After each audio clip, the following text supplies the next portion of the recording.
سلام. توی این ویدیو راهکارهایی رو برای حل مشکل باز نشدن برنامه اینستاگرام بهتون آموزش میدم. باز نشدن اپلیکیشن اینستاگرام به عوامل مختلفی بستگی داره که در ادامه به تشریح این عوامل و روش حلشون میپردازم. اینستاگرام خود را آپدیت کنید. اینستاگرام وقتی آپدیت جدید میده احتمال داره ورژن قبلی به مشکل بخوره. برای حل این مشکل به اپ استور یا گوگل پلی مراجعه کنید و ورژن جدید اینستاگرام رو دانلود و نصب کنید. از مرورگر استفاده کنید. شما میتونید از طریق مرورگر وارد اینستاگرام بشید. برای این کار مرورگرتون رو باز کنید. وارد سایت instagram.com بشید. اینجا یوزرنیم یا ایمیل و یا شماره تلفن اکانتتون رو وارد کنید. اینجا هم پسوردتون رو وارد کنید و بعدش روی لوگین بزنید.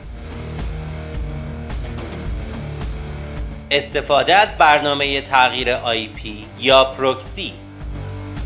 گاهی مشکل باز نشدن اینستاگرام به خاطر IP اینترنتتون هستش. برای حل مشکل از برنامه‌های تغییر IP یا پروکسی استفاده کنید. زمانی که به ابزار تغییر IP وصل میشید، IP شما تغییر میکنه و سرورهای اینستاگرام شما رو با آدرس جدیدی شناسایی میکنن و احتمال داره مشکلتون حل بشه. اکانت خود را دیاکتیو کنید. میتونید اکانت اینستاگرامتون رو دیاکتیو کنید و بعد 2 ساعت از دیاکتیوی در بیارید. فقط توجه کنید موقع دیاکتیو کردن گزینه Just Need a Break رو بزنید تا بتونید بعد 2 ساعت رفع دیاکتیو کنید. بازگشت به تنظیمات کارخانه. اگر روش هایی که توضیح دادم جواب نداد، میتونید برگردید به تنظیمات کارخانه گوشی تا شاید مشکلتون حل بشه. فقط توجه داشته باشید امکان داره برنامه هاتون، تصاویرتون و در کل فایل هایی که تو گوشی دارید پاک شه.